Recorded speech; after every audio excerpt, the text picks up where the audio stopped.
Tuesday is September 11th, and it will be the 17th anniversary of one of the greatest attacks, or the greatest attacks, ever perpetrated on American soil.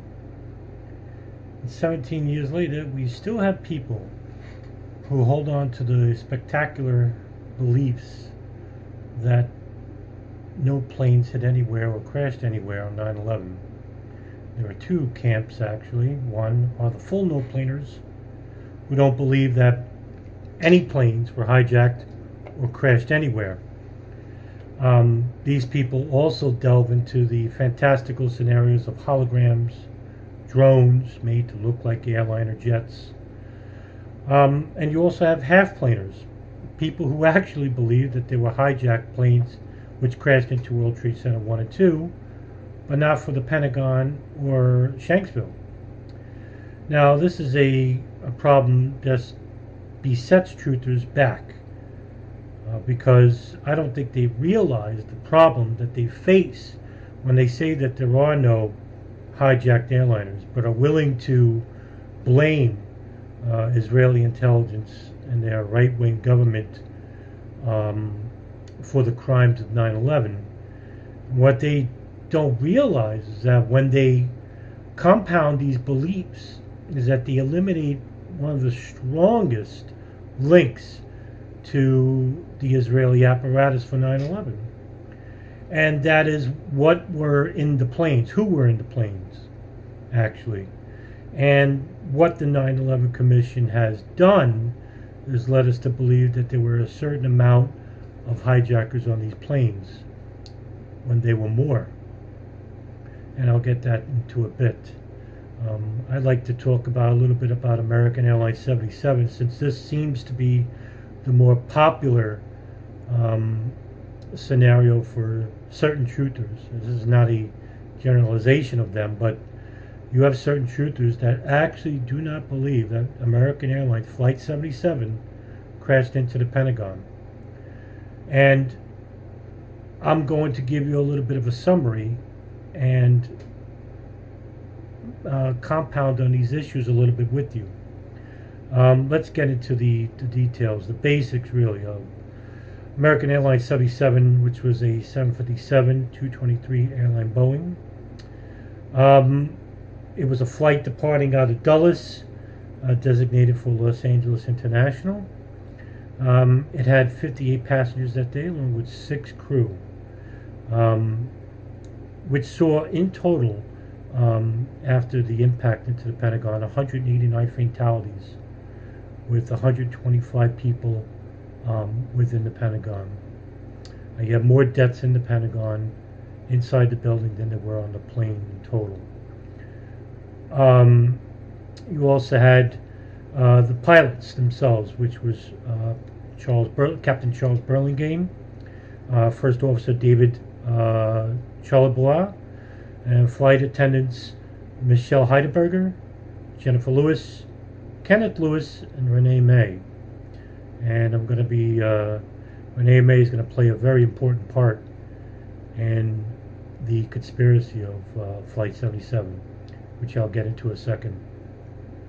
The hijackers involved were Hani Hanjour, the supposed pilot, Nawaf al-Hamzi, Khalid al-Midar, Majid Makid, Salim al-Hazmi, and there were, well, that was the 5 that we were given to, but I'll get into that also in a bit after the summary. There seems to be a 6th hijacker, which is what I'm going to be asserting, and I'll get that into a minute. But at 7:15 a.m., Khalid al-Midar and Majid Mak check in at the American Airlines ticket counter. While they were going through security, both set off the metal detectors, and they were given a second screening by Dulles security, which was, by the way, Argon-Bright security. While they went to the second screening, they passed, and Majid Makka continued to set off the alarm a second time, and he was hand-waved by a guard there, and he cleared. The Al-Hazmi brothers checked in together at 7:29 a.m. Hani Hanjour checked in at 7:35 a.m. And in the Dulles video, which is um, often used by truthers as saying it's a fake video, but it actually isn't because there's no timestamp. The videos that were clicked off YouTube or edited by YouTube are the copies given by the FBI. Shows that the people in the video was indeed Khalid al-Mihdhar and Majid Makid, who's wearing the yellow shirt. But you'll see a distinct customer aboard Flight 77 whose name is Marie Ray Soper. And in the video, you'll see a woman carrying what it looks like to be, well, actually it was a animal where you put your cats and dogs into this little canister. And it's red, actually. That's Marie Ray Soper. She was bringing her pet dog on the plane. Her mother actually commented on a video in which I think it was produced by Nelson Martins, who was a fantastic 9/11 skeptic and just an overall phenomenal researcher. Now, she went through, by the way, the plane was at runway 30, and she got onto the plane in time and at 8:20 a.m. Now, FAA, which, by the way, after the crash, they found the black boxes belonging to Flight 77. What they didn't find was the voice recorder, but they had the cockpit, the cockpit, no, not the cockpit reporter, I'm sorry, but they had I think it was just a black box. No, they found the cockpit recorder for Flight 93, actually. But the FAA kept in constant contact with Flight 77 and also with pilot Charles Burlingame. They took off at 8:51 a.m. out of runway 30. Flight 77 was hijacked at approximately 8:50, which was also the last radio transmission from ATC to the plane itself. Just shortly after, also Flight 77 and 175 were hijacked themselves. It was almost a coordinated issue. They were hijacked within the 10 to 20 minutes time. There were no reports of stabbings or bomb threats, although we don't know if they actually did find the voice recorder. They claimed not to find the voice recorder for Flights 11 and 175, but there are certain issues with that. Supposedly 2 first responders claimed to have found the black boxes for 11 and 175. But according to the 9/11 Commission report, they were not found. The pilots supposedly herded all the people to the back. And I think this is actually important because at 8:56 a.m. the transponder was turned off. And the hijackers set the flight's autopilot on. And at 9:03 a.m., Flight 175 crashes into the South Tower. At 8:46 a.m., Flight 11 crashed into World Trade Center 1. After learning of Flight 175 hijacking, American Airlines Vice President Gerald Aubrey ordered nationwide ground stop for airlines. Also, this was echoed by FFA Director, can't think of his name right now. It's his first day on the job. Maybe it'll get to me in a minute. I forgot his name. Ben Sliney. Ben Sliney. First day on the job, ordered all planes to land at the same time. Indianapolis ATC was in contact with American Airlines and dispatch, and they made repeated attempts to contact Flight 77 to no avail. No one was answering. At 9:12 a.m., flight attendant Renee May. Now this is important. This is the conspiracy involving Flight 77, and the conspiracy that truthers summarily and foolishly, erroneously throw out, and they don't realize the damage in which they do. And hopefully this will be corrected if anybody gets to see this video and listen to what I have to say. Renee May contacts her mother at 9:12 a.m. Nancy May, the call lasts no more than 2 minutes. She's also talking to her father as well. And she states that there are 6 hijackers. 9/11 Commission states there were 5. And hardly anyone reports this. There's a great documentary by Nelson Martins called 6 on 77, The Dullest Cover-Up, which is entirely about the 6 hijacker aboard Flight 77. Now, this would be the pilot, because I may have to agree with the truthers to an extent about Alejandro being a poor pilot, even though he had far more extensive experience being a pilot, but he was just a poor pilot who spoke poor English. He actually was a student at the University of Arizona in 1992, and he actually trained in Saudi Arabia to be a pilot, although he himself was not a Saudi. At about 9:16 a.m., Barbara Olson, who was also a figure of truthers, some of them claim she don't exist or the phone calls are fake. I don't know why people would say that her phone call would be fake when the more important phone call would be Renee May. She's pointing out the conspiracy. As for Barbara Olson, her phone calls really are almost irrelevant. She contacts her husband, Ted Olson, twice. One was by an airphone, and the other one was a cell phone, but there's some discrepancy about that, whether it was the airphone or cell phone. And one of them was a collect call. Now, Barbara Olson's number didn't come up when it was the collect call for some reason, but she didn't call Ted Olson directly. She called him at work. And while she was put through to Ted, she stated that the hijackers had knives and box cutters. Now, this detail is important. Why? Because the 9/11 Commission states that they were only box cutters. There is no mention of knives.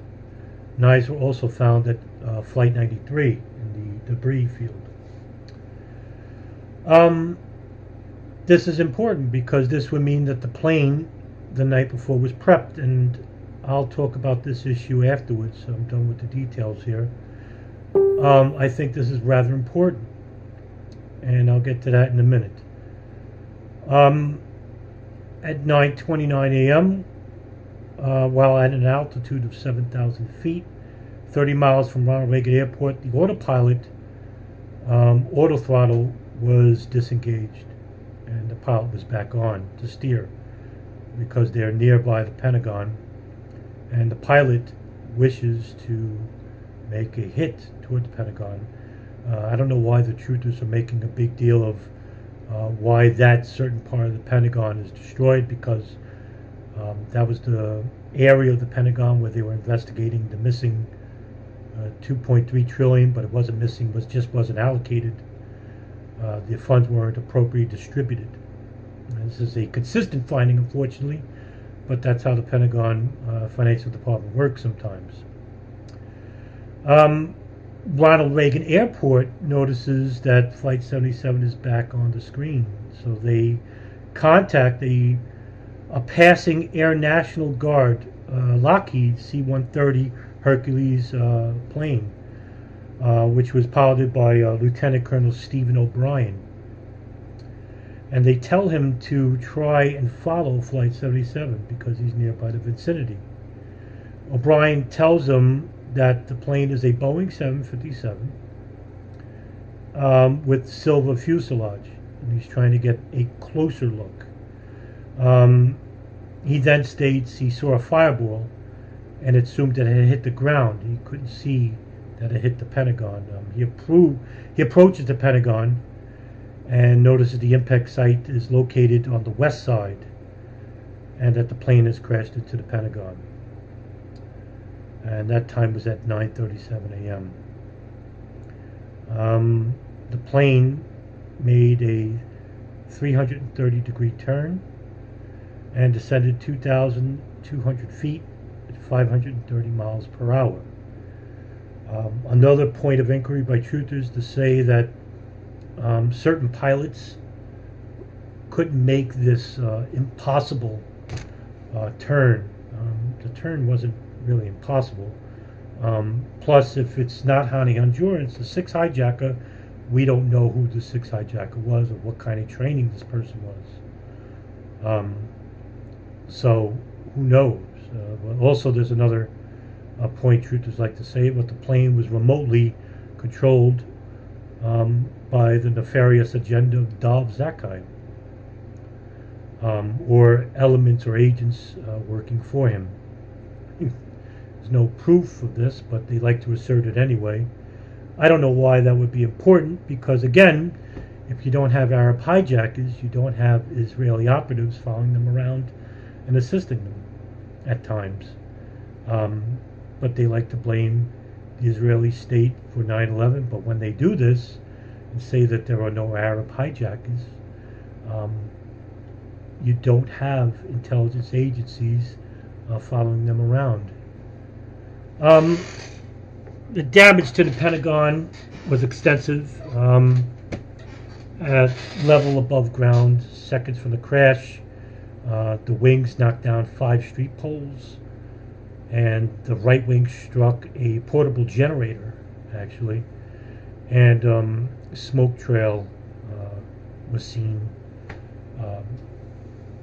for a couple of, like 2 miles, 3 miles, by people surrounding the Pentagon. Actually, there's approximately 145 people or more that saw the plane descend and crash into the Pentagon. And I know that this is a point of disconcerting contention with truthers, as they like to say that that it was a drone or it was a missile, that it wasn't a plane, that you can't trust eyewitnesses. But you can't trust 140 people who are seeing a Boeing at that level descending. You could hear it, you could see it, you could even feel the ground shake. And then say it was a drone or it was a missile, which is absurd because nobody ever mentions they ever seen a missile. There's no eyewitness that points in such a direction. Now, loose change, for some odd reason, years ago, I think it was in 2006, their documentary came out 2007, they did 2 revisions of it. Like to show you a photo where Arlington County Fire Department was on scene fighting the blaze along with Fort Myer Fire Department that came minutes later. And you could see like a jet stream of water. It almost looks like it's a white cloud. It's a jet stream trying to put out the fire. But it's blocking the entire ground, the first floor of the Pentagon. And all you can see is like the partial second floor, third floor. But loose change uses the picture which Ryan Dawson points out in his documentary War by Deception. And he points out the error that they make. Now he does, years later, he points out discrepancies about loose change, which wasn't very hard to do. And he points out nicely that they're showing you the second floor, they're not showing you the ground floor, first floor, where all the damage is. It's extensive. I believe it was 96 feet wide. Certain truthers say it was only 16 feet or 13 feet, and in the shape of a missile. What they don't realize is they're showing you the A ring, the final ring where the fuselage created the hole. And you could see the landing gear there, parts of the wheel, the landing wheel, the front wheel. But loose change, after all these years, never admits to their mistake.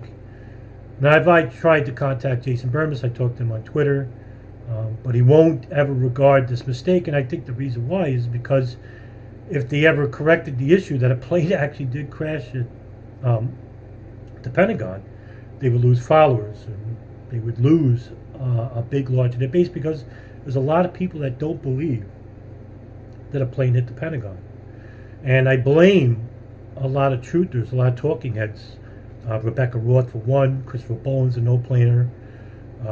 But the granddaddy of them all would be Thierry Mason, who purported this falsehood and wrote a book about it called The Pentgate in 2003, I believe, 2002, 2003.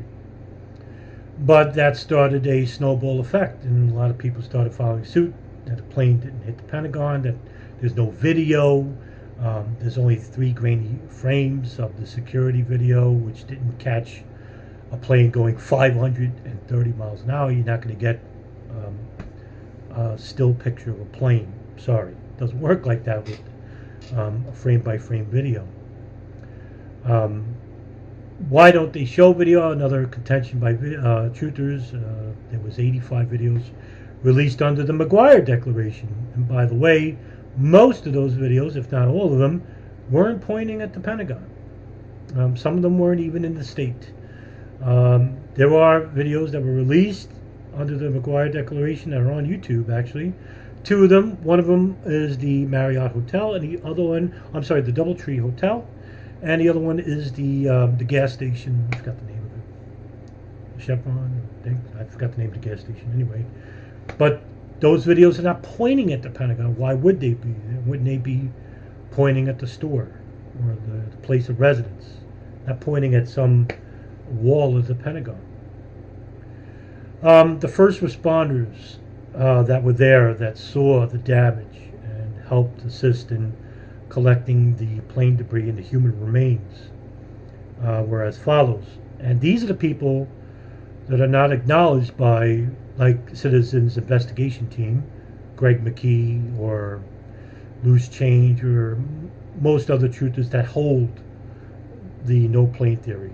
Arlington Fire Department, Fort Myer Fire Department, Ronald Reagan Airport Fire Department, Virginia Medical Technician Team. You have District of Columbia Fire Department, Fairfax and Montgomery County Search and Rescue, Urban Search and Rescue, Fort Belvoir Fire Department, the Fort Belvoir Transportation Division, and numerous EMT divisions with the city. Montgomery County, Fairfax County, thousands of people that if you tend to say that, well, they were working or inside in the know of this conspiracy of no plane, well, then you have to prove, which is astronomically not in your favor, that all these people specifically, individually, were under threat of death or being fired from their jobs or suspended or other forms of nefarious activity by nefarious elements within the government, which you can't even name. And I don't know why you want to make the conspiracy bigger than what it is. There's a lot of conspiracy with 9/11, but for some reason you want to make Flight 77 this fantastical scenario involving drones and holograms and missiles and bombs, which you don't need to do. There is conspiracy involved in 9/11. Assistant Fire Chief from the Arlington Fire Department was the first on command to take control of the situation. His name is Jason Schwartz. I posted a video in 9/11 Truth for Grown-Ups run by Ryan Dawson. It was a talk by Jason Schwartz. If you haven't seen it, go take a look. He describes in detail about what involved in the weeks that came after 9/11, what was found, and who was in charge. He was in charge of running the operations. He was the first fire chief there. Robert Cornwall from the Arlington Fire Department also arrived on the scene, but it was Jason Schwartz to take command. Navy Command Center, Lieutenant Kevin Shaper ordered a chain of command and found the aircraft and the nose, the landing gear in the rings of the Pentagon, between the B and C rings. On September 14th, Fairfax Urban Search and Rescue, actually along their individuals, the names were Carlton Burlinghammer and Brian Morowitz. And they came across the parts of the cockpit actually. Some seats were found, some intact. These photographs were used in the 2006 Zacarias Moussaoui trial to convict him of the crimes of September 11th, actually. Also, there is a human remains database that you can find used by the prosecution in the Zacarias Moussaoui trial. The families were notified weeks later about the loved ones that perished on Flight 77. I think they found most of everybody, but they couldn't find 5. I could be wrong about the number. I think it was 4 or 5 people they couldn't account for. Also, they found the black boxes, I think, on September 13th. On September 12th, Army engineers from Fort Belvoir were the first teams, along with Urban Search and Rescue, to locate human remains. Kevin Rimrod, a Navy photographer, quoted, and I'm quoting, there were as many charred bodies, I'd almost step on them, which were located at the lower level of the Pentagon. The rings were in order, they were E, D, C, B, and A. A lot of people make the mistake of saying A, B, C, and D. No, it's the reverse, actually. It's 5 rings. And also, people tend to forget also, on the first level, the first ground level of the Pentagon, the first floor, there are walls separating each ring. It's a straight shot right to the E ring. I notice some people make this mistake and say, how did the plane manage to impact all the rings, all the walls between the rings? No, on the first floor, you don't have walls, rings between that and E. Numerous plane debris is actually seen. I mean, all you have to do is just Google Flight 77 debris and you'll see it. But also, again, this is contention for certain shooters to say that the parts were either scattered by the FBI or nefarious agents of the government in broad daylights, putting American Airlines debris or fake plane debris about the grounds of the Pentagon, in the Pentagon. Well, you know, there's photos of the landing gear underneath tons of rubble. Please, show me how that can even be possibly situated. It's just silly to assert that you have plane debris planted all about the Pentagon in broad daylight. Also, with the light poles, there are people that actually assert that with Lloyd England, who was a taxi driver along the freeway there of the street by the Pentagon, whose the light pole pierced his car. But there are people who actually think that you have agents, nefarious agents, that planted the pole in the car. These are breakaway poles, by the way. Breakaway poles are meant for when a car crashes into the pole actually just breaks off at the bottom. And you can see pictures of the bottom of these poles, and they're hollow. They're not even, I think, like this thick of metal or steel. It's not even very strong. So a plane going 530 miles an hour is sure damn gonna knock them right down. If a car can, so can a plane. I don't know why this would be a point of contention. Now, as for the conspiracy involving Flight 77, the actual conspiracy that often goes ignored by certain truthers and even debunkers to an extent, are as follows: that there is evidence showing that there were 6 hijackers of the plane, that there were knives on the plane, as reported by flight attendants Renee May and Barbara Olson, and the debris found at Flight 93 and 77 showed that there were knives, which was often ignored by 9/11 Commission. Now, this would have also been picked up by security in the luggage. So that means that there were knives already in the plane before the hijackers took it over. The conspiracy is this. The night before, on September 10th, at Dulles Airport, suggests that security there, headed by Eric Gill, who's a gate supervisor, in the early evening hours sees 5 men coming to the area where they're being checked, hand waved and checked, but they don't get hand waved because all 3 of them are wearing badges, and they all come in unchecked. And he notices 2 of them are dressed as airline pilots or airline employees and of American Airlines. So they're trying to get into the security tarmac door where Eric Gill is standing along with another person. Now, this door leads right into the tarmac where the planes are being prepped for the next day. We're talking about September 10th, Monday evening. Eric Gill sees the 5 men come up to him, and one of them actually tells him that they have to get through. Now, there's another checkpoint, but you have to have a card that lets you get into the tarmac. None of them had that card, the security clearance to do so. He suggests that they cannot, but he notices the 3 that were wearing the airline outfits were very filthy. They were crumpled. It looked like it came out of a laundry bag.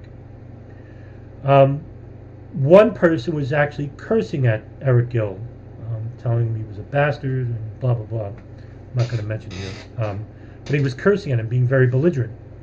And Eric Gill does state that this is ordinary, actually, believe it or not, that you have people that forget their clearance cards and it's in their locker room. They don't want to go all the way back and do this again, so they put up a fuss. But these people tried to get into the tarmac. They were denied, and they all turn away, except for one person who actually stares at him and doesn't say anything for like a good 30 seconds. He leaves. They all leave. Eric Gill gets off during the later evening hours. Now, who knows what happens when Eric Gill leaves, whether they came back and got through. But the next day, Eric Gill is at Walmart with his wife and 2 children, and he hears about the attacks that are happening out of Dulles, with the planes out of Dulles, and what happened, the impacts, and the World Trade Center. He races back to work, and while he's there, the FBI is already there. And they get in contact with Eric Gill, and they interview him, and he tells them what happened the previous evening. Now, this is pointed out by in the book called Unsafe at Any Altitude, Susan Trento, a great obscure book about 9/11. It's one of the better books on 9/11 pertaining to this issue of security that I've ever read, because it's basically the only book that delves into the conspiracy of 9/11 that often goes overlooked. But it's not a conspiracy, it actually happened. But Eric Gill relates this information to the FBI, so the FBI agent actually puts out these photos of the hijackers, and he points out 2. But he points out one person in particular, the person who stares at him, and it's Nawaf al-Hamzi. Now, this is actually important because this would assert that there were people prior to boarding the plane the night before trying to get on the plane. But what were they trying to on the plane to get on for? Basically to hide weapons on the plane, which would make sense because you couldn't get on the plane with a knife. This would be seen by the security gates at Dulles, at Logan, or at JFK, or Newark. But these people were checked by security, and all they had was boxcars, which was allowed at the time. But obviously, these weapons were planted on the plane because days later, when the ban was lifted for the planes by the FAA, there was other instances of planes where they had weapons on the planes, or they found weapons, even on the day of September 11th itself. To me, Ben Sline is a hero because it actually prevented other planes to be hijacked. And this is also very detrimental to truthers who say that, well, there's no planes were gone. Well, I'll just make this real quick.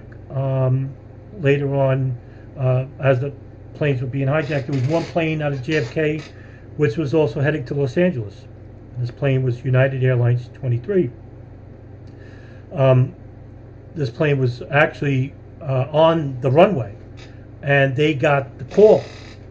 United Airlines was the first airline industry to have warnings over the ACARS message system, which is what the pilots use for messaging.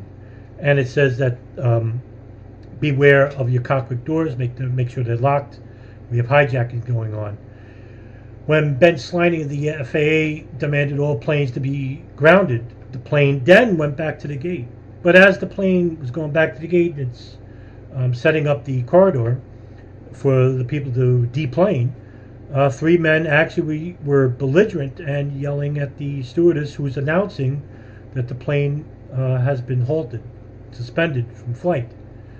But the three men were being very belligerent with these people. Now, these were three Arab men, and the stewardess is actually telling them that, please, don't be so angry. We can't fly. We've been ordered not to fly. They knock on the pilot door. They try to get in the pilot, but they leave along with other people. Now, this incident is actually phoned by the stewardess. She actually calls JFK security, but the FBI came. And while everyone's luggage was being returned, the only luggage that wasn't picked up was the luggage of these three individuals. And what they found was in the luggage was very interesting and very obvious. One was a Al-Qaeda manual. The other was a pilot's uniform, and a flight certificate, a license from, I don't think it was Huffman, but it doesn't say the school actually, but that's where most of the hijackers got their licenses from. So what was this plane about? Well, if you're saying this is a separate incident, wow, what a coincidence. And two, this was the other plane that was supposed to be hijacked. Later on during the day, CNN reports that there were weapons found on planes, knives, box cutters that were hidden underneath the seats. This is actually purported to be true in Paul Thompson's excellent book, The Terror Timeline, which is really the real 9/11 Commission report, actually. But it's a good book. If you haven't read it, it's like the preeminent book of 9/11. I would really recommend that book for reading. All it is just a giant book of news reports and articles in chronological order about pre and on the day of 9/11 and post. But there you go for Flight 77. That's all I'm going to say about Flight 77 for now. You have eyewitness testimony. You have numerous agencies that were on site, that saw human remains, that handled the plane debris, people that witnessed the plane impacted the building. There's no video evidence showing the plane hit the building. I'm sorry, there is none. But that doesn't mean the plane didn't hit the building, because it did. And once you deny that a plane impacted the Pentagon, you actually destroy the real conspiracy involving Flight 77. And there's more conspiracies after that. Flight 93, Flight 11, 175. We weren't told the truth on 9/11, of course not. But that doesn't mean that you can make fantastical scenarios and then live in blogs or make videos and purporting them to be true. Any real researcher worth his salt just takes the facts and is not persuaded by any political or religious means. And they just take the facts, and much like a puzzle piece, you put together each piece and you make a puzzle. Whether that shows that it was Saudis, Israelis, or the government, or a mixture of all three, or maybe none of the above. I think it was a mixture of all three. There's a lot involving 9/11, but you cannot just say that it was just an Islamic operation, or it was just an Israeli operation, or just a neocon operation. I wish it was that simple. I wish 9/11 was simple as directed energy weapons from the sky, or drones or holograms crashing into the Trade Center, Pentagon in Shanksville. That there were mini nukes underneath the Trade Center that blow it up for some odd reason. People like Jim Fetzer and Rebecca Roth, Alex Jones, documentaries like Loose Change, In Plain Sight. I could go on and on. There's a lot of disinformation out there. But there's very few reputable people whose voices aren't being heard. And the only person that is being heard, I wish he had a bigger audience, but he's trying, he's getting there. It's Ryan Dawson of the Anti-Neocon Report. He has a great website, anc.com. Nelson Martins, who I particularly enjoy. He's a great 9/11 researcher, a skeptic. I'm a skeptic. Other skeptics like Wesley Norris, Ed Brotherton, Joey Diaz, other people, but there's not many of us. We're not a group. We don't pertain to institutionalized ideas. We go off on our own. We're individuals, and we talk once in a while. And we're trying to make a difference, but we're working an uphill battle, especially when you have numerous people making books and videos and films purporting these wild, insane ideas and saying that it's truth, and it's not. It's not. It's disinformation at best. And a lot of these people have nefarious agendas. I don't think they're working for any government entity. I don't have proof of that, but when I'm talking about nefarious agendas, I'm talking about profiting off a terrible incident such as 9/11 and being repetitive in these ideas in their books and documentaries to people who are on the fence, or people who are just starting to learn about 9/11 in general. And I was a victim of this in 2006 when I first started researching 9/11. I watched Loose Change. I watched In Plain Sight. I watched numerous documentaries and videos by these frauds that lied to us, but I didn't know at the time because they saturate the airwaves. And if that's all you're going to learn, and then once in a while, maybe if you get to learn about the geopolitical from Ryan Dawson or Justin Raimondo, but they're few and far between. It's like finding a diamond in a haystack.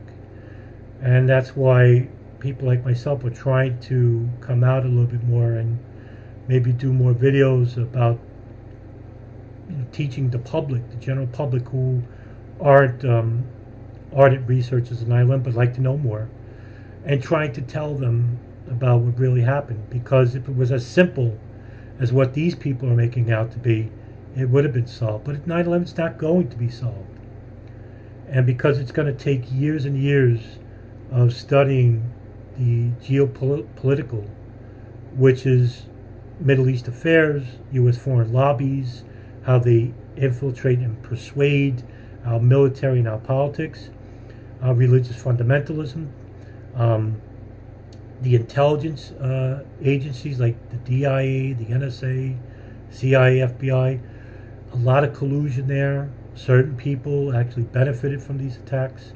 So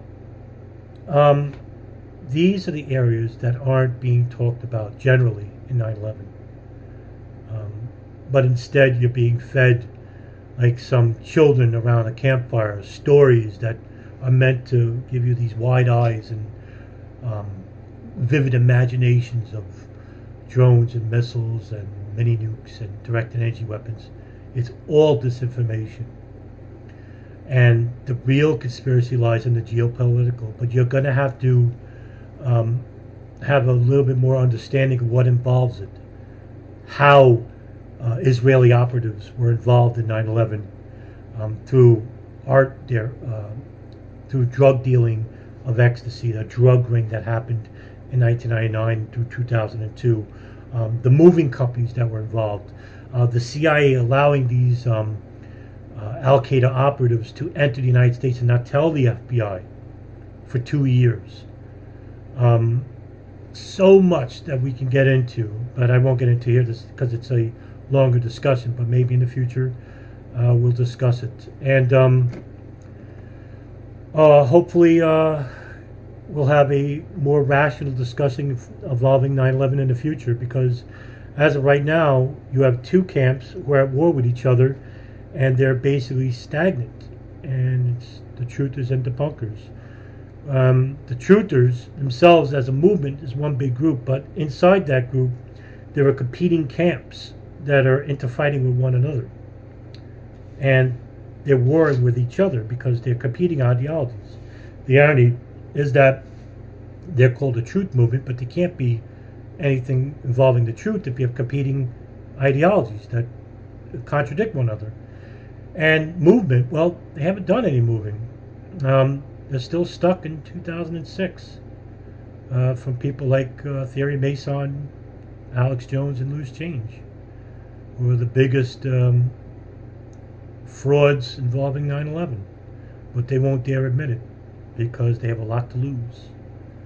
And it's not information because they don't have any. We're talking about followers, and we're talking about money, we're talking about sales, popularity. To them, that's why they're the biggest crooks, criminals, and fraud. I'm not going to say they're criminals, but they're frauds. They're fakes. They don't want to tell you the truth. Why? I don't know. But hopefully in the future we'll find out. And I'll bid you adieu from here. Have a good evening.